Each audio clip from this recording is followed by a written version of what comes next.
Do you know what's going on up here? This mind is a hamster trap. And then the second part is my thoughts are warped. Hello and welcome to Guidance and Recovery with your host, Keegan. Today we're speaking to Hilary Momberger-Powers as she talks to us about how once we cross that line into addiction, we're never really quite the same. She emphasizes that our minds are warped and we have to be able to take a good, hard look at ourselves to really make any change in the long run. So stick around, find out how she helps other people, and figure out if you need to work on your step one. What's one myth you like to bust whenever it comes to recovery? Gosh, one myth I would love to bust is I'm recovered.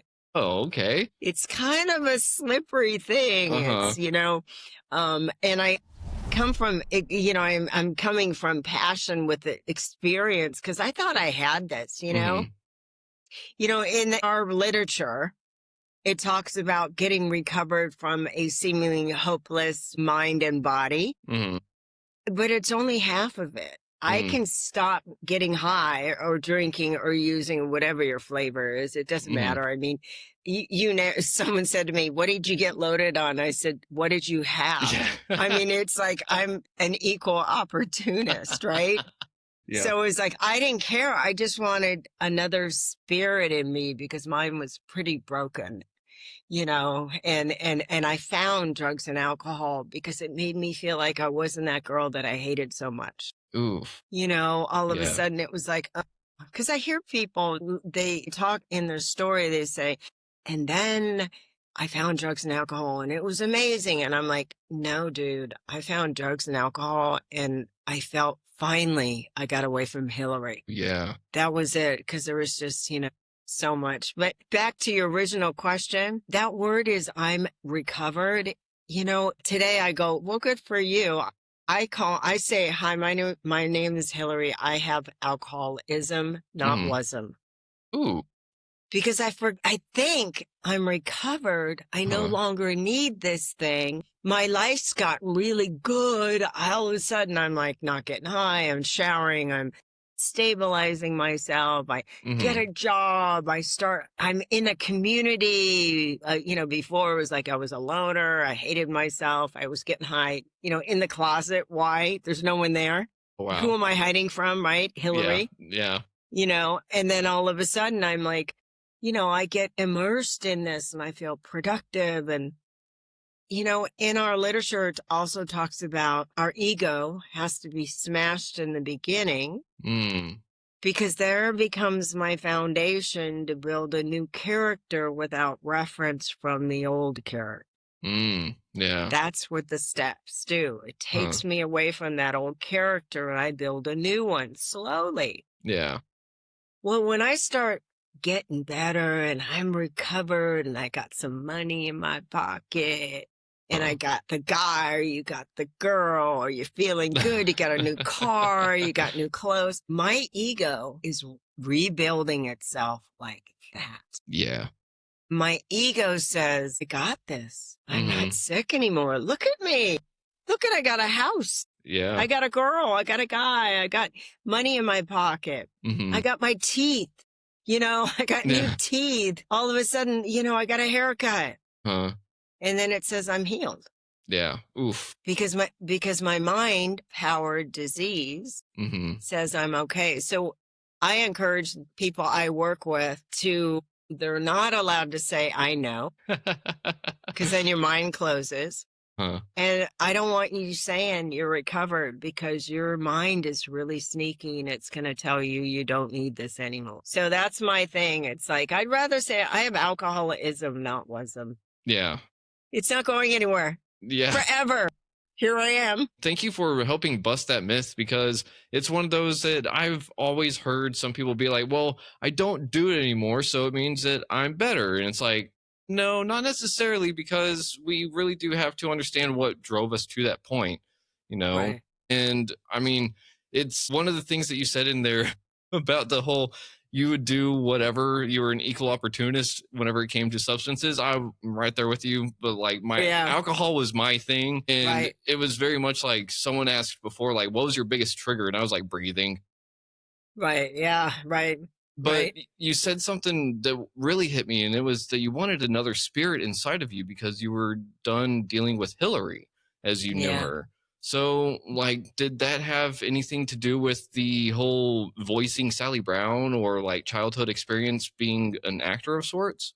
Well, yeah. I mean, it's a copulation. I think we all want a new spirit when we don't like the person that we've become. Yeah. And being able to, for me, it was very clear. I grew up in this house where, when Mm. you're born, you only have two fears: loud noises and not getting fed. Oof. That's Yeah. why I hear something loud. The infant screams, the mother does it. It screams and that's that terror shriek. Mm. And then everything after that is given to me. Now, Huh. when you're raised with alcoholic parents, Mm. you're raised in a ism family. There Mm. was a lot of drinking. There was a lot of, cheating and lying and screaming and loud. It was just so chaotic growing up in this ecosystem. Mm. Back in the 60s, that was a little taboo. Yeah. They still had Leave It to Beaver happening. Mm. But, here I had this mother who was a total stone drunk, Mm. had 7 kids, never wanted any. Little Man. oxymoron. But she was an alcoholic, and women don't take care of themselves, and they think this will fix me, and this kid will take care of me, and that'll make me happy. Because Mm. she's sick, and her ego's not satisfied, so she needs more and more and more. She has more kids, more money, more fights, more, just gimme, gimme, gimme. Mm. So as a young child, my mother said, we're going to Hollywood and you're going to become famous. And I'm like, I don't know what that means. All I know is I'm 5 and 6 years old and I just want to go play with my friends. Yeah. And she wishes me to Hollywood. And I just look like, I look like Shirley Temple. And I was that cute little kid that was bubbly and happy. Happy. I was happy, joyous, and free as a child. Yeah. And all of a sudden I get mom's fear and you got to get this commercial. If you don't get it, your brothers and sisters are going to starve. And if I didn't get it, I'd get beaten. And if I didn't get it, I was told that I was nothing without her. So, and she's a narcissist. If you know anything about them, they're, that's like an alcoholic on crack. Yeah. A narcissist, it's like tenfold. I mean, we're selfish and self-centered, but then you add like 10% up. So I was raised around this mother. So I immediately started to no longer be this little kid. I jumped into the fight or flight mode. Yeah. That live or die, good, bad, duality. Good girl, bad girl, pretty, ugly, fat, skinny, all these, I gotta. So I jumped from this calmness into my survival mode. Oh, man. And I never got out of it until years of my sobriety. Oh. Because I was still reacting in that. I gotta be good. I gotta be number one. So when you jump and you get triggered and you get into that trauma response, mine went into, I'm going to be a people pleaser. Oof. I want to do everything to make sure my outsides are safe so I can feel okay inside. How we're talking about, Chuck C wrote a book, New Pair of Glasses. We have to see life differently. I needed to turn my funnel around, and I wasn't able to do that until I had some real long stabilizing. So I could really look at my life and go, wow, I really am the creator of my madness. Oof. Wow, it did when he says, did you not indeed set the ball rolling? I can really say I set 90% of my problems on fire. Oof. I did it. Yeah. Yeah. So when I learned to stabilize, but even as a kid, that I'm not enough, we look at our fear list. It says, what's the fear? I'm not lovable. I'm not good enough. I'm not pretty enough. I'll never get. That became the fear drove me. Man.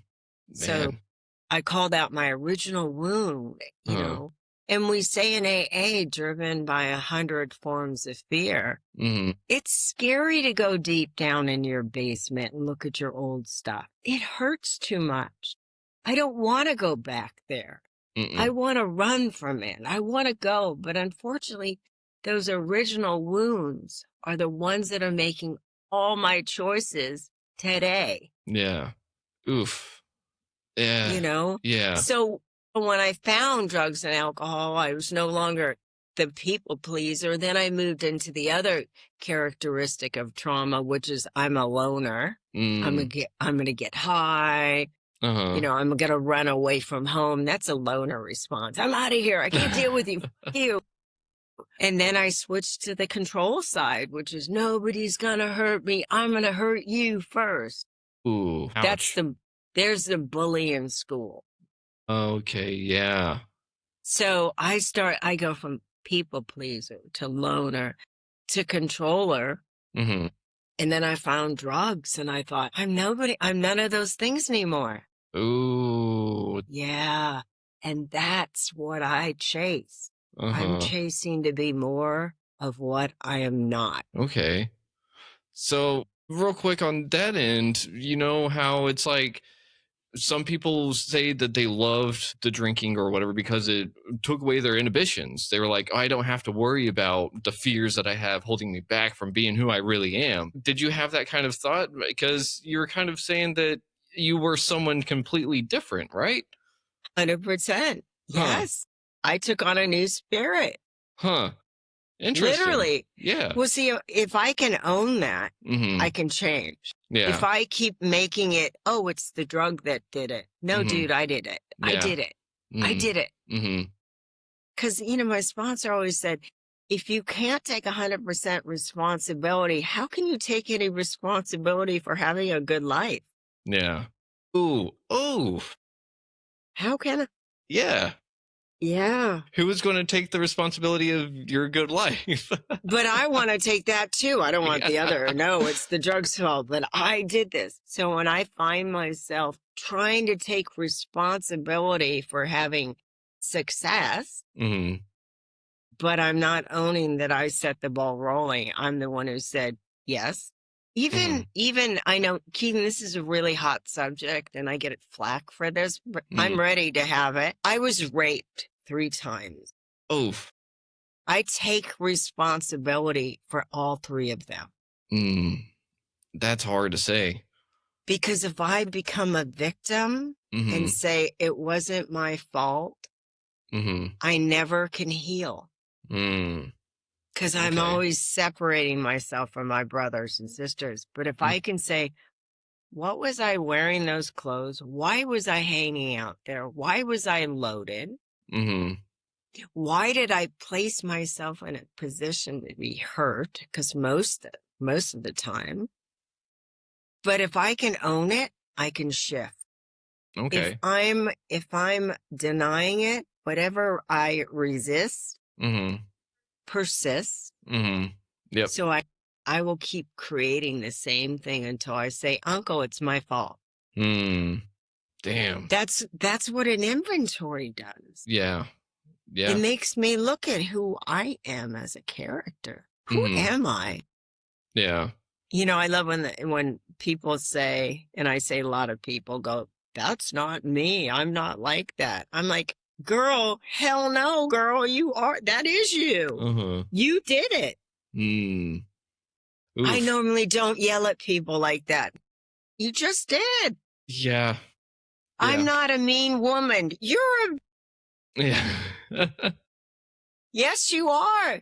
Look at your actions. Because isn't that what it is? It's my actions are my character, not my thoughts. Yeah. My thoughts are, you know, I have alcoholism. In the first step, it says glass in hand in the 12 and 12 and page, I think it's 20, whatever. I'm not the best with that, but it says glass in hand. I've warped my mind. Yeah. So I had to look up what the word warped means. Ooh. It means deformed. Uh-huh.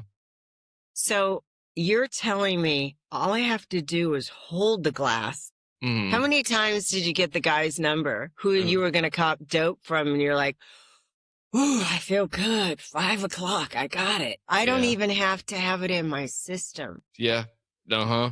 So if I look at glass in hand, I've Mhm. warped my mind. If you take a piece of wood and you Mhm. throw it into a lake Mm-hmm. and let it sit there, what happens to the wood? It gets all wet and absorby. And up, right? Uh-huh. Yep. Does it Yep. ever go back to normal? No, not really. It can dry out, but it's always going to maintain that weird shape that it got.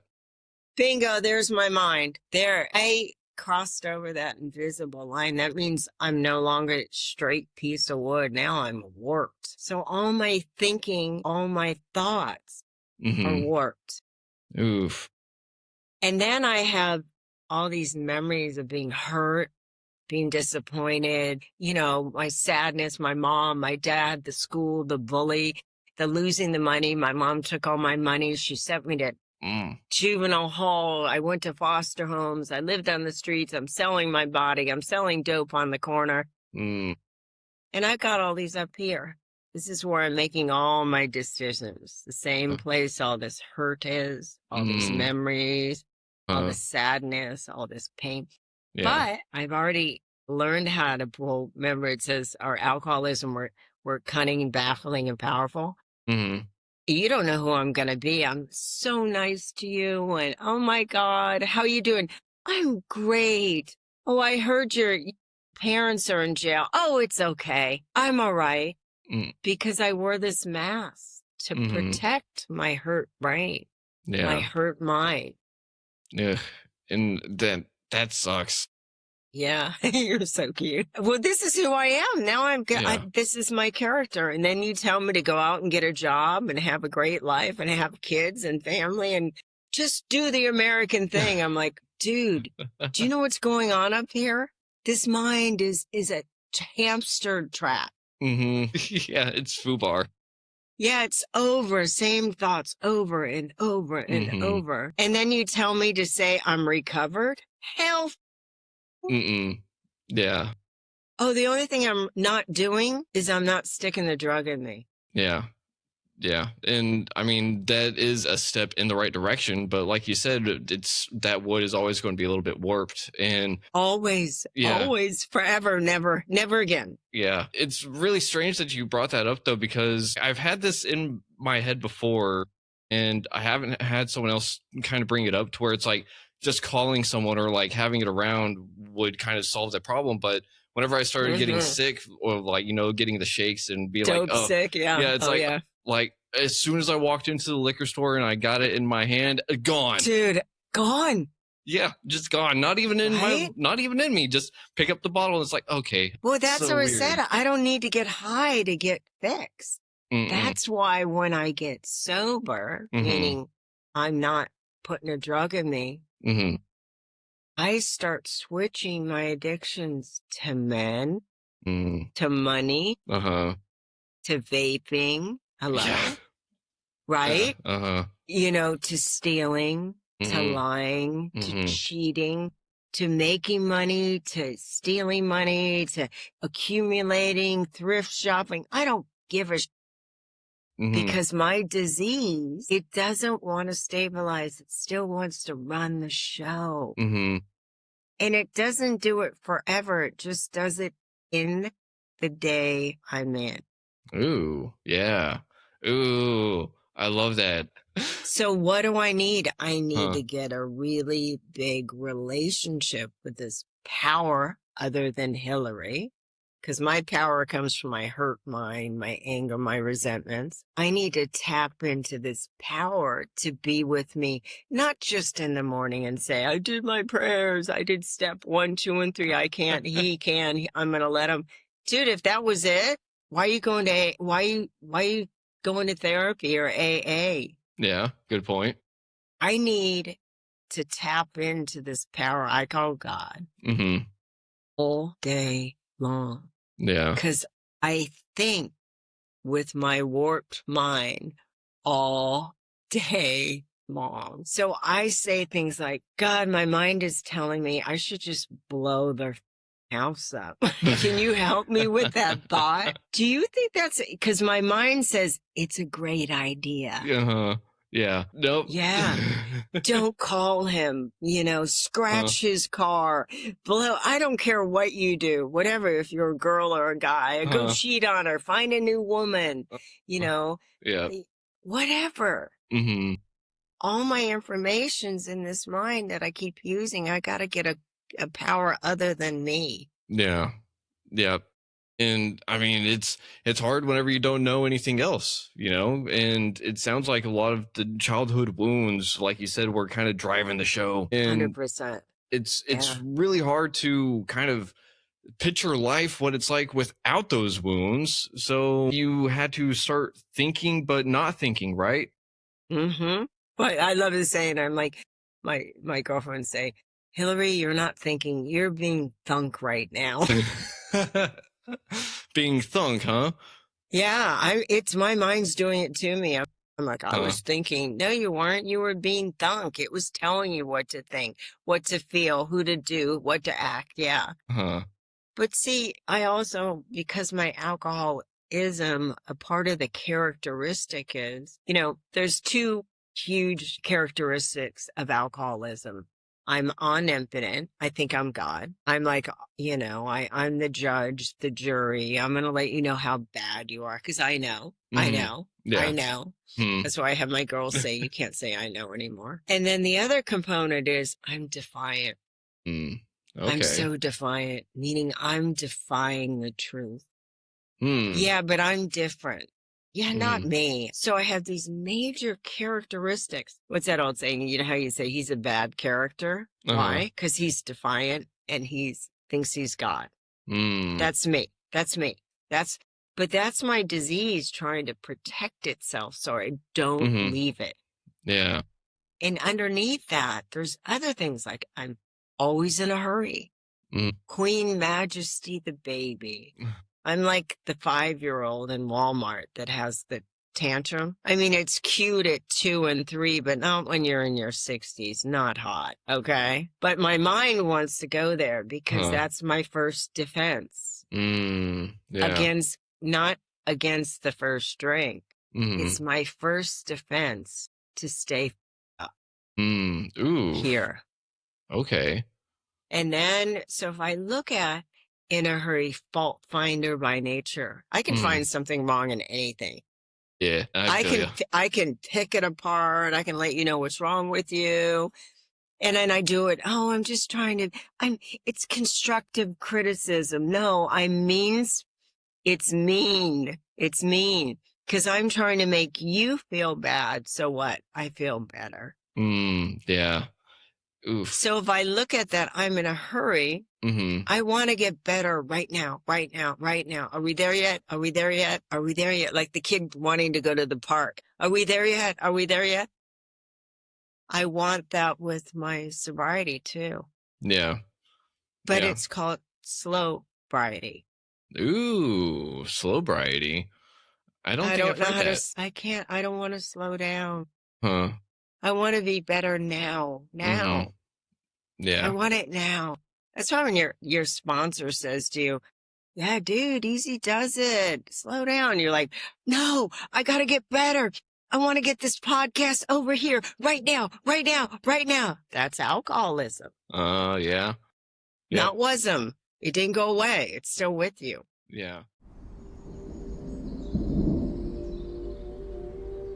I mean, you're hitting a really good point right there because a lot of people that are getting into recovery or sobriety of any sorts, it's like if they don't get better, quote unquote, now, then the future may never be better. But it's also like the past isn't going to magically fix itself just because you're 24 hours like sober all of a sudden. How do you help people transform their thought process from like, I've got to get it now to it's coming eventually? How about one day at a time, one thought at a time, 1 second at a time? That's where it's great to get somebody that you believe that, like, let's say you have a relationship like your sponsor, right? Mhm. You have somebody you can talk freely and just say, you know, dude, I was thinking, and of course they always say, I knew it. I smelled something burning.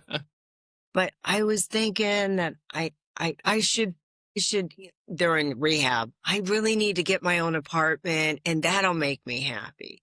Yeah. And it's learning how to bring someone else in your recovery and your illness, Mhm. Okay. because we just want the recovery side. We have Mhm. to expose the disease so it can die in the light. Yeah. Oof. That makes me think of like an infection of sorts, you know? If I had a petri dish, right, Mhm. and I had the top on it, Uh-huh.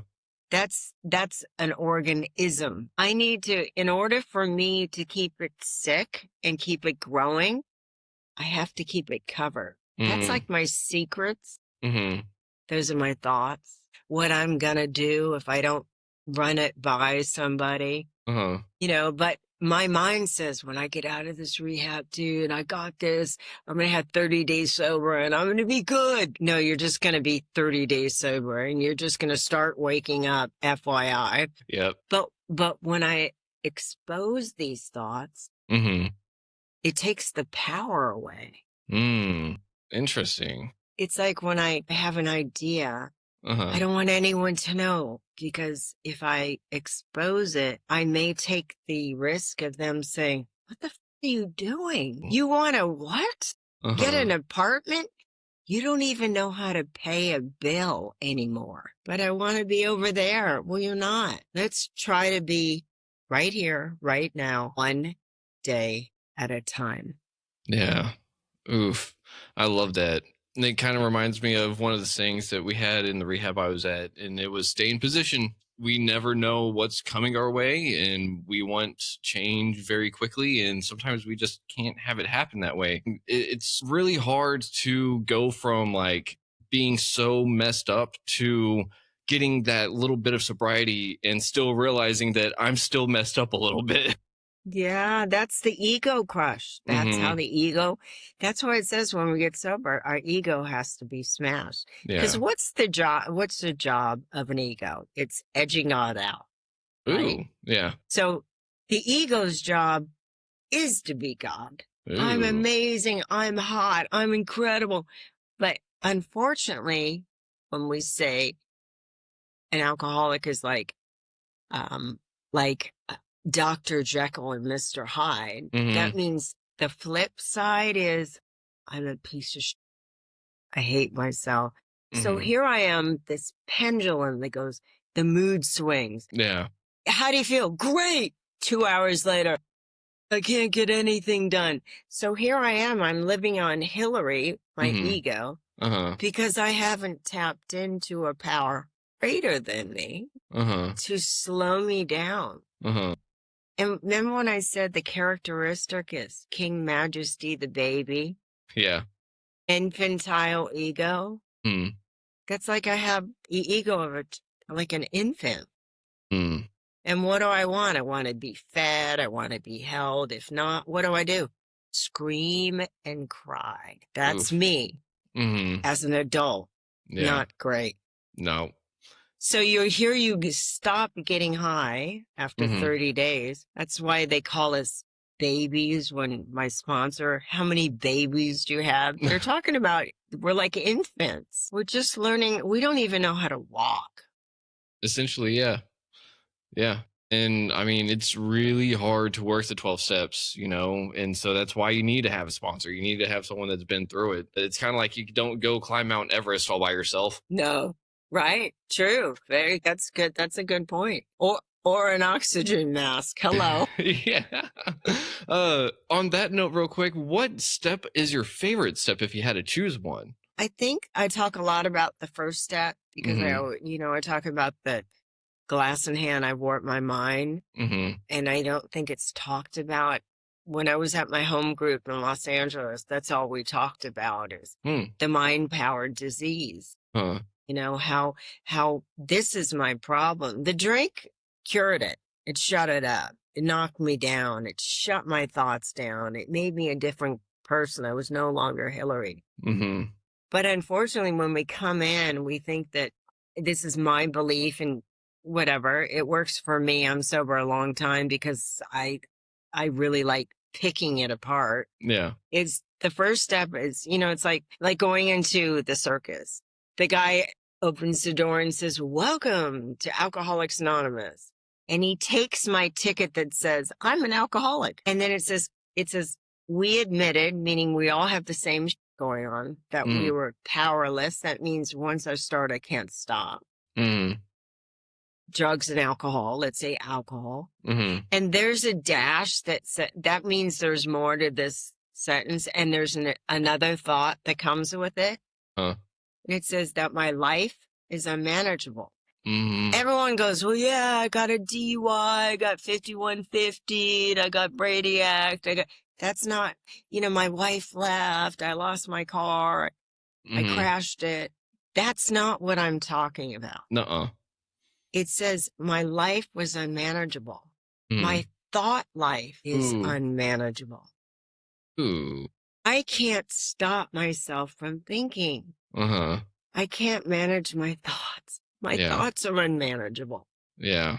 Because every single decision I made got me the car crash, got me the DUI, got me the 5150, got me to lose my husband, got me to lose my wife, got me to get my kids taken away. Where did it start? In my mind. Yeah. So that's really my problem. So it's physically, once I start, I can't stop. The phenomena of a craving keeps happening and happening. And then the second part is my thoughts are warped. So I no longer think normally. Oof. Yeah. I'm not normal. Yeah. And that's hard to come to terms with. I think that's why step one is so hard for a lot of people. And then I love this. This is my other little thing. I always say, here's the difference between accept and admitting. Okay. We admit. Okay. All right. What's admit mean? All right. So you're broke. You can't pay your bills. You could admit you're broke, right? Yeah. Okay. You know what accept means? To say that I brought this upon myself? Get a job. I was about to say that too. You're working. That tells me you've accepted you're broke because you got a job. I just want to admit it and whine about it. I'm an alcoholic. Everything's bad. I don't know why I can't get a job. And I can't stay sober. It's because the rehab and, they told me if I got high again, I could stay. So I got high. Oh my God. That kid's crazy. Yeah. Insurance when it comes to that. But so admitting and accepting, when you accept it, you get a job. You're working. That's the difference between admit and accept. Saying you're broke and working. Okay. Thank you for bringing that up because I haven't heard anyone bring that point to this kind of conversation yet. And I think it's a really powerful one because kind of like what you were saying, whenever some people, and this is a terrible mindset, like the rehab I went to, a lot of people called it like home. They said, I feel like I'm at home here. My God. And I was like, this is not good. Like, it was my first rehab, hopefully the only one I'll ever go to. But the thing is that it was like, I could tell it was not good because a lot of the guys that were in there were like their second, third, fifth time and stuff. And I was like, why do you keep doing this? And they're like, because I know if I relapse, I have a safe place to go. And I was like, that's not a good mindset because it's keeping you in this cycle. It is not, you're not moving past whatever it is. And it is so frustrating, but it was also really scary too. Because it's also like, I don't want to do that. That's the difference between admitting and accepting. Okay. I have a girl that I sponsor that I call her 41. Ooh, okay. Why? Guess why? 41 rehabs. Damn. Holy cow. What the? And I just started sponsoring her 5 months ago. And this is what I teach her. I say, you have a mind-powered disease that speaks to you in your voice with authority that tells you you're recovered. You got this. I don't need this. Your mind is warped. Yeah. Oof. You are admitting it, but you're not accepting it. And I got to tell you, the lights went on. She said, why don't they teach me this in rehab? I said, because you're a great return product. Yeah. They don't want to teach you too much because guess what? Mm-hmm. Then you get don't better. need them. Mm-hmm. Yeah. That's what it's designed to do. They're designed to fail. I'm sorry. Nope. Shoot me now. I don't give a shit. You can't kill me. I'm already dead. So it's great. Yeah. I'm not. Yeah. Yeah. No. Yeah. They're designed to keep you sick. Yep. They want you to keep coming back. No. We keep coming back to AA, not rehab. Yeah. I'm right there with you. I agree 100%. And a few of the people that I've spoke to that are the more professional doctorate kind of people, they've even said, like, you have to be there for a little bit longer than what they're actually scheduled for before anything actually starts to take place inside the head. You know, it sounds like 41 is hopefully getting some actual. It's so great. I got to tell you, that's the reason I'm alive, I think. Yeah. Because I see the lights go on and I go, thank you. I have a sign in my bathroom that says, God, who would you like me to serve today? And that's how I start my day. I'm like, who do you want me to help today? Who do you want me to be of service to? Yeah. Who can I give your word to instead of mine? Mine. Yeah. That's that whole cycling. It's like, it's really easy to be a monk. It really is. It's really great to be a Buddhist monk. Oh my God, they don't have to deal with anything. So when I said I took on a new spirit, and I love that spirit, I didn't want to be Hilary anymore because I had all these resentment, anger, fears, all this disappointments in my mind. And when I got high, I didn't think about them. So now that my rescuer, my spirit that rescued me, turned on me, and now you tell me I can't have it anymore. Yeah.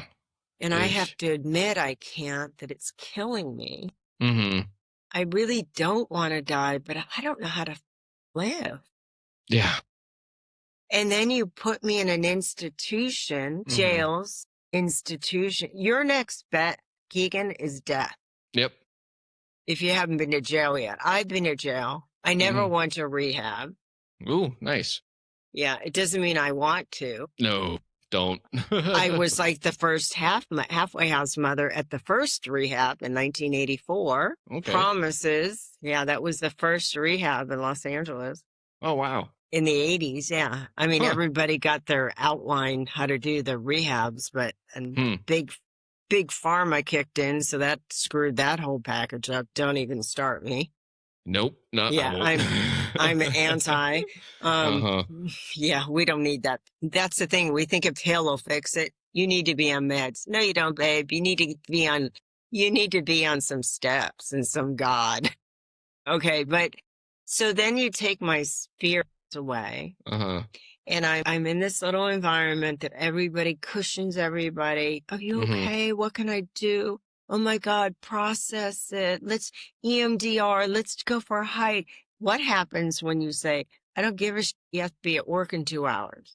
I don't care. My boss doesn't care that I'm feeling bad. You got to be on time. That my landlord doesn't hear, I'm having a rough month. He says, where's my money? Yeah. And then I'm supposed to not use the spirit, but how can I go back to my old spirit unless I heal it? And that's what the steps are designed to do. Yeah. To uncover, discover, and discard your old, so you can have a new life. The first 6 steps are your old life. 7 through 12 are the new character built without resemblance of the old life. Ooh, I've never heard it put that way before. That's really interesting. And you're right. So the 6th step is become entirely ready to have God remove these defects, meaning characteristics. 6th step is stop doing what you're doing. It's not working. Yeah. What's the 7th step? Start doing what you're supposed to. And then if you're a thief, then there's your character defect, or you're a liar, or you're a cheater, or you're whatever. What's the flip side? I tell the truth. And you give. I don't cheat. I show up. Now, 7 through 12, I start building a new character. And then that character gets stronger and stronger. And by the 12th step, I get to show you guys, look at this new character I am. Let me help you go through the steps. Let me show you how to have a new life, have a new experience, how to be happy, joyous, and free. Yeah. And those are the steps. Yeah. Yeah. And I mean, it's crazy because I think one of the things a lot of people still have to deal with, and probably myself included, is depending on the childhood wounds, of course, of the person, is I'm still looking for acceptance of some sorts. And it's like, you still have to find that acceptance within yourself, right? Well, I don't know. You're not, it's like a lot of us do the first 3 steps, or we think we do. We go we do 2-stepping, 1, and then we do 12. We go and I'm Captain Save-A-Ho. I'm going to go find so many people to heal and fix, right? But if I don't grow through the process of letting go of this old character, this hurt, all my old ideas, my old principles, which are truths that I live by, like that principle that only good girls get married, only smart guys make money, only college graduates can make a living. But these are principles. Yeah. I live by this. I think, I guess I'm never going to get married. You know, girls who are promiscuous never find nice guys. I believe that. So I would choose all guys because my truth is I'm not good enough. Yeah. So until I uncover all this stuff, how can I have another life? And how can I help somebody if I have never really changed? Yeah. Yeah. I mean, you bring up a really good point, because one of the people I've spoken with in the past, they were like talking about how they were a person, but they also don't believe that they really are, in that kind of sense. It's like, but whenever we're in addiction, like we do things, we are a person, and it's hard to reconcile that. It's like, I don't want to be that person though. And that's the important part, is like, do you want to be, or do you not want to be? Well, here's the thing, is even not drinking and using, you're still a person. Yeah. You're just not drinking. You haven't turned your character defect into an asset. That's what the 7th step does. You're no longer, what's the other side of the coin? You're a good person. And I don't want to be a good person if I haven't really looked at my character. I got to not want it. I got to ask God. I got to beg God, help me. Change me, please. Yep. I don't like this woman anymore. Show me who I am so I can do something different. But if you do, 1, 2, 3, go help somebody, I always say you're feeding them the disease. You're not feeding them solutions. Yeah. You're not sharing the message. You're sharing your mess with them. Ooh, yeah. That reminds me of something that Colonel Lewis at the rehab would always say. He would say that misery doesn't just want company, it requires company. And yes. Yeah. The first time I heard that, it blew my mind. I was like, oh, he's so right. It does require company. You can't be miserable if you're alone. I mean, you can, but if you're around other people, you'll drag them down with you, which is why it's so, 100%. Yeah. Then that's why I had to tell some people, like, I know you want to go and help your friends that are still in the shit or whatever, but it's easier to drag you down than you pull them up. Back in the day, they used to do 12-step calls. And I remember in the 80s, we used to go, they would call central office and they would say, I need someone to help me. And they would always send 2 to 3 people. Ooh, that's smart. Because when you only went with one, they usually got loaded with them. Yeah. I didn't even know about that. They always sent 2 to 3 people. You never went to an AA. And now we go in and we're like, my friend's getting high. What's he getting high? Fentanyl. I'm going to go help him.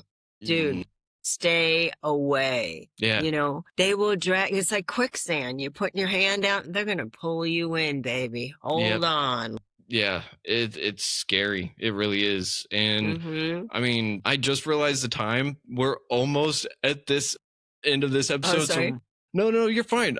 I just wanted to get your website out there for people because I noticed that you I had love that. two. One for like your website in general, and then another one for scheduling a call if they are looking for your help, right? Yes. You can go to my website, Hilary Momberger, or you can always go on https://meetwithhilary.coach/ and you can set up, I can guide you. I could get you to play, whatever. If you want to talk, if you. Yeah.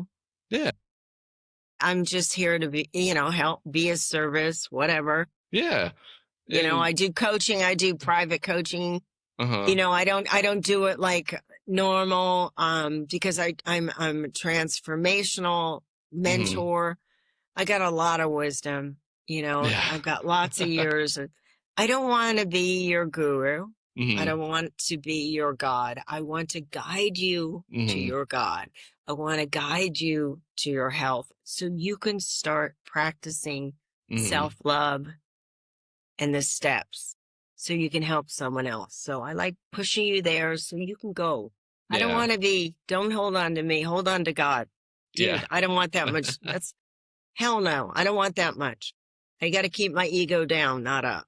Yeah. And I mean, it's one of those things that it's hard to do this kind of walk, but I'm so glad that we have people like you that are helping people find their walk in recovery because it's hard. And I'll be the first to admit it is, especially at first, like going into recovery. Dude, hold is hard. on. Yeah. Buckle up, Buttercup. It's going to be a bumpy ride. Yeah, it's scary, it's hard, it is painful, but the end results are so worth it. And one of the things that I had someone ask me before was like, what would you go and tell yourself back in the past or whatever? And it was like, sorry you have to go through this, but there's nothing I can tell you that's going to make you avoid any of it. I had to learn by touching the hot stove, so we are those kids. Yeah. But man, the great thing is when we learn to not touch it, we are unstoppable. I always say, stay thirsty for God and sobriety, or you're going to get thirsty for that drink. Ooh, yeah, that's a good way to put that. And I don't know about you, but water is now my new favorite. And oh yeah, right. But I mean, I also did do that little thing of like, oh, I got out of rehab. I'm free from alcohol, but I could chug some Red Bulls. Holy my God, right? That's what did they say? Changing seats in the Titanic to get a better view of the iceberg. Oh my God. Food, chocolate, sex, shopping, gambling, you name it, whatever. Yep. Your ism will just hop and it's like a bad flea. It'll just find its next host. Hello, ism, not wasm. Yep. But before we end this, do you have anything that you want to let the audience know for like just what can they do for themselves along their either sobriety journey, recovery journey, healing, whatever it may be that they're trying to get out of the dark from? God, there's so many things. I would say, I want you to know that you're not what you've done. Ooh. Those were just reactions of what's going on inside. I want someone else to heal me and fix me, but it's really my job. And the greatest thing is I got to go inside to heal myself. What is also inside of me is God. God's not out there. It's not in a church or a mosque. God's right in here. That's my inner source that we talk about. Have that conversation. Say things like, God, I don't know who you are, what you are, but can you please help me? That's the greatest prayer ever said, is help me. So I suggest pray to something other than you. Not the dude, not the money, not that. Sit in that quiet moment and say, God, please help me, and watch magic happen. Ooh, That's some powerful stuff. And I wish I had heard that a long time ago. I hope everyone out there has gotten just as much out of it. And do you think that we could see you on in the future at some point, Hilary? Yeah, sure. Yeah, bring me back. Awesome. I'd love to talk again. That would be great. I mean, give me questions. Yeah. I love it. Yeah. Yeah. I love feeling as if I'm adding to the world instead of taking from it. Yeah, I'm right there with you. And these kind of conversations are what's going to help people through whatever journey they may be going through, and maybe being inspiring enough to help someone take that scary plunge into the dark depths. So with that being said, thank you for listening to Guidance in Recovery on WDJY 99.1 FM. And as always, try to love yourself, love others if you can, but you got to try to love yourself first. Try to be your favorite version of yourself today. And if you need help, text 741-741 if you're having a mental health crisis, or you can dial 988 if you need to get on the phone. Much love. Shalom. Bye.